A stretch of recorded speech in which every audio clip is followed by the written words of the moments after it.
రాయలసీమలో clean sweep 14 నియోజకవర్గాల్లో 14 చోట్ల కూటమి గెలుచుకునేదానికి 100% ఆస్కారం ఉంది.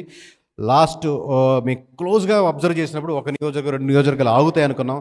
కానీ పోస్ట్ పోల్ వెరిఫై చేశాక, ప్రీ పోల్లో మాకు 2-3 కనపడితే పోస్ట్ పోల్ వెరిఫై చేశాక క్లిస్టల్ క్లియర్గా, mark my word sir, crystal క్లియర్గా 14కి 14 చోట్ల కూటమి గెలుచుకునేదానికి 100% ఆస్కారం ఉంది. కడప గడ్డ మీద నిలబడి కడపలో నుంచి చెప్పాము ఎలా ఉంది పరిస్థితులని. ఈరోజు మీ ముందుకు వచ్చి కడప ఎలా ఉందని, సహజంగా ఎక్కువ మంది కొనేది కడప సొంత జిల్లా కదా వైఎస్ఆర్సీపీకి, మెజారిటీ స్థానాలు గెలుచుకుంటుంది, ఇలా ఉంటుంది సార్ ఓవరాల్గా. కానీ ఏ నియోజకవర్గం అయినా ఏ జిల్లా అయినా లాస్ట్ టైం మంగళగిరిలో లోకేష్ గారు ఓడిపించారు. అంటే సొంతంగా ప్రభుత్వం వాళ్ళు నిలబడి ఇక్కడ మేము రాజధాని కడతామని ఓడించారంటే సమీకరణాలు ఎక్కడైనా ఎలాగైనా మారేదానికి 100% ఉంటుందని దానికి 100% ఇది ఎగ్జాంపుల్ సార్. సో కడప జిల్లా గడ్డ మీద గడప వరకు చేరుకుంది. 10 నియోజకవర్గాల్లో 3 చోట్ల ఆపగలిగింది. మిగతా 7 చోట్ల వచ్చే సునామీని కర్నూలు, కడప ఇవి ఓట్ బ్యాంకింగ్లో మీరు లాస్ట్ తర్వాత కూడా కంపేర్ చేసుకోండి. ఓట్ బ్యాంకింగ్ పర్సంటేజ్లో ఇంతగా వేవ్ వస్తున్నప్పుడు, ఇంత సునామీగా ఓట్ బ్యాంకింగ్ టర్న్ అవుతున్నప్పుడు స్టిల్ డిఫెండ్ చేసుకోదగ్గ ఓట్ బ్యాంకింగ్ మీకు ఇప్పుడు రిజల్ట్స్ ఏమున్నాయి సార్? మీకు 14 ఉంటే 3 చూపిస్తున్నారు, ఏం డిఫెండ్ చేసుకున్నారు. కానీ స్టిల్ ఓట్ బ్యాంకింగ్ చాలా హ్యూజ్ డిఫరెన్స్ మిగతా నియోజకవర్గాలతో పోలిస్తే, మిగతా జిల్లాలతో పోలిస్తే మీకు కర్నూలులో ఉంటుంది. మార్క్ మై వర్డ్స్, 14 నియోజకవర్గాల్లో ఈ సింగిల్ నెంబర్ దాటి లెట్స్ మేము రాంగ్ అయిపోయాం, మేము తప్పు అయిపోయాం, కేకే సర్వీస్ సరిగ్గా చెప్పలేదు అనుకున్నా కానీ ఈ 4 దాటి లేదానికి ఆస్కారమే లేదు.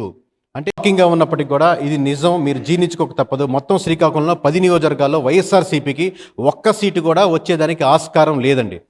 మొత్తం విజయనగరం, ఇది చాలా షాకింగ్ న్యూస్ అండి. లాస్ట్ టైం ఎలక్షన్స్కి ఇంకో 2 నెలలు ఉన్నప్పుడే విజయనగరం క్లీన్ స్వీప్ అవుతుంది, విజయనగరం 9కి 9 వైఎస్ఆర్సీపీ గెలుచుకుంటుంది అని ఘంటాపదంగా చెప్పినప్పుడు ప్రతి ఒక్కరూ 9కి 9 ఎలా గెలుచుకుంటుంది, మీరు మనిషి ఎలా చెప్తారని చెప్పి ఎంతో ట్రోల్ చేశారు. కానీ ఈసారి అదే రివర్స్ అవుతుంది. 9కి 9 ఖచ్చితంగా కూటమి వైపే మలుతుంది. ఒక్క సీటు ఆఖరికి చీపూరుపల్లిలో నుంచి మనకు బొత్స సత్యనారాయణ కూడా ఎంతో టైట్ ఫైట్లో ఉన్నారు. 9కి 9 కూటమి కైవసం చేసుకునే దానికి ఆస్కారం ఉంది. సో మొత్తం విశాఖపట్నం లాస్ట్ టైం 15 నియోజకవర్గాల్లో కేవలం 4 నియోజకవర్గాలు, Visakhapatnam east, Visakhapatnam west, Visakhapatnam south, నార్త్లోనే కేవలం టీడీపీ ఉంది. మిగతా 11 చోట్ల వైఎస్ఆర్సీపీ గెలిచింది. ఇప్పుడు కేవలం 11లో ఒక నెంబర్ పోయి కేవలం ఒక్క చోట్లు మాత్రమే విశాఖపట్నం, ఉమ్మడి విశాఖపట్నం జిల్లాలో 15 నియోజకవర్గాల్లో ఒక్క చోటు మాత్రమే గెలిచేదానికి ఆస్కారం ఉంది. ఇది నేను ఎంతో ఆలోచించి 9 నియోజకవర్గాల్లో తూర్పుగోదావరి జిల్లా మొత్తం వెతికి జల్లెడ పట్టి ఈ నియోజకవర్గం గెలుస్తుందా, ఈ నియోజకవర్గం గెలుస్తుందని వెతికి పెడితే 18 నియోజకవర్గాలు కనపడలేదండి. కేవలం ఒక్క నియోజకవర్గం, అది కూడా టఫ్ ఫైట్లో ఉంది. చెప్తాను మీకు ఆ నియోజకవర్గాలు టఫ్ ఫైట్లు ఏంటి, దాంట్లో ఏంటని. సో అది కూడా ఎంతో ఆలోచించి ఆ ఒక్క నియోజకవర్గం వైఎస్ఆర్సీపీ గెలుచుకోవడానికి ఆస్కారం ఉందని వేస్తే 19లో కేవలం ఒక్క నియోజకవర్గం మాత్రమే గెలుచుకునేదానికి మొత్తం తూర్పుగోదావరి జిల్లాలో వైఎస్ఆర్సీపీకి అవకాశం ఉందండి. పశ్చిమ గోదావరి జిల్లాలో 15కు 15 ఘంటాపదంగా ఖచ్చితంగా కూటమి 100% గెలుచుకునేదానికి ఆస్కారం ఉంది. ఒక్క సీటు కూడా ఖచ్చితంగా, నేను చెప్పేది నా నెంబర్ మీద కాన్ఫిడెన్స్ సార్, మీ చప్పట్ల కోసం కాదు.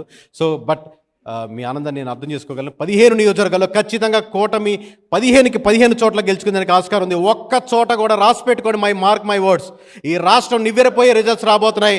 కృష్ణా జిల్లాలో రాజధాని ఎఫెక్ట్ ఉందా అని పొద్దున్న లేసి సాయంత్రం వరకు మీడియాలో నన్ను ఏపుకొని తింటా ఉంటారు. క్వశ్చన్లు ఆ క్వశ్చన్లు తీసుకొని కృష్ణా జిల్లాలో మీ రాజధాని ఎఫెక్ట్ ఉందా లేదా అనే దానికి సమాధానం ఇదండి. కృష్ణా జిల్లాలో రాజధాని ఎఫెక్ట్ ఉంది అనేదానికి 100% బలంగా చెప్పేదానికి, మీకు తెలియపరిచేదానికి 16లో ఒక్క నియోజకవర్గం కూడా, అంటే కొన్ని 2-3 నియోజకవర్గాలు టైట్ ఫైట్లో ఉన్నాయి, గెలిచేస్తాయని చెప్పి మీకు అందరికీ అభిప్రాయం ఉంటుంది. కానీ 16కు 16 జన సైనికులు, టీడీపీ సపోర్టర్స్ అందరూ ముందుకెళ్లడంలో మొత్తం జగన్మోహన్ రెడ్డి మీద వ్యతిరేకత, రకరకాల రీజన్స్ ఉన్నాయి దీంట్లో. సో వీళ్ళందరూ కలిసికట్టుగా ఫ్యాక్టర్స్ పనిచేసి 16కు 16 నియోజకవర్గాల్లో కూటమి గెలుచుకునేదానికి 100% ఆస్కారం ఉంది. ఫొటోస్ తీసుకోండి, స్క్రీన్ షాట్లు తీసుకోండి, లైవ్లో చూస్తున్న వాళ్ళు మళ్ళీ మర్చిపోవద్దు. కృష్ణా జిల్లా అంటే రాజకీయం డిస్కస్ చేయకుండా ఇంకో పాయింట్కి పొద్దున్నేసి సాయంత్రం వరకు వెళ్ళని జిల్లా ఏమైనా ఉందంటే అది కృష్ణా జిల్లా. నెక్స్ట్ సార్, గుంటూరు జిల్లా క్లీన్ స్వీప్ దిశగా మారుతుంది. మీకు ఓట్ బ్యాంకింగ్లో ఒక 10% ఇటు నుంచి అటు మారిపోతే 10% మారిపోతే 10% మీద ఒక్క నియోజకవర్గం గెలిచేదానికి ఆస్కారం ఉండదు సార్. ఒక పార్టీకి అసలు క్లీన్ స్వీప్ అయిపోయిందంటే ఆ పార్టీకి ఓట్లు లేవని కదా, బాగా గుర్తుపెట్టుకోండి. 35% 40% నుంచి కూటమికి మీకు 60% గెలిపిందంటే ఏ నియోజకవర్గం ఆపుకోవడం కూడా కష్టం. అది డిఫెండ్ చేసుకునే నియోజకవర్గాలు కాదు. పైగా కృష్ణా గుంటూరులో మూలిగే నక్క మీద తాటికే పడ్డట్టు ఇంకా అమరావతిని ఇష్యూ దాన్ని డిఫెండ్ చేసుకోలే పరిస్థితిలో వైఎస్ఆర్సీపీ లేదు. సో 17కు 17 ఖచ్చితంగా కూటమి గెలిచడానికి ఆస్కారం ఉంది. నెక్స్ట్ సార్ గుర్తున్నంత వరకు సో 10 నియోజకవర్గాల్లో ఖచ్చితంగా ఒక్క నియోజకవర్గం మాత్రం క్లియర్ కట్గా ఇది గెలుచుకుంటుంది, ఈ పాలెంలో గెలుచుకునే దానికి ఆస్కారం ఉంటుంది అన్న నియోజకవర్గం ఒక్కటే కనబడుతుంది. మిగతా ఏ 11 నియోజకవర్గాలు కూడా 1-2 టఫ్ ఫైట్లు ఉన్నాయి, అవి కూడా కూటమి వైపు వాళ్ళేదానికి ఎక్కువ ఆస్కారం కనబడుతుంది. 10 నియోజకవర్గాల్లో 2 నియోజకవర్గాలు ఖచ్చితంగా వైఎస్ఆర్సీపీ గెలుచుకునేదానికి ఇప్పటికీ టైట్ ఫైట్లు ఉన్నాయి. ఏమో అవి కూడా 1-2 అటువైపు జారేదానికి ఆస్కారం ఉంది. బట్ నెంబర్ చాలా ఫేవర్గా మీరు చూస్తుంటే మీకు అనిపిస్తుండొచ్చు చాలా దారుణంగా ఉంది నెంబర్ అని. కానీ మేము ఆలోచించేటప్పుడు మేము చాలా టఫ్ ఫైట్ల వరకు వైఎస్ఆర్సీపీ గెలుచుకునేందుకు ఆస్కారం ఉంది అని వేసిన నెంబర్లు ఇవి. ఇప్పుడు ఓవరాల్ కాన్ఫిడెంట్గా చెప్పేదంటే 14 నియోజకవర్గాల్లో కేవలం 3 చోట్ల మాత్రమే చిత్తూరులో క్లియర్ కట్గా ఇక్కడ గెలుస్తుంది అవకాశం ఉంది అనే నియోజకవర్గాలు ఓవరాల్ చిత్తూరులో 14లో 3 చోట్ల మాత్రమే కాన్ఫిడెంట్గా చెప్పగలుగుతున్నాం.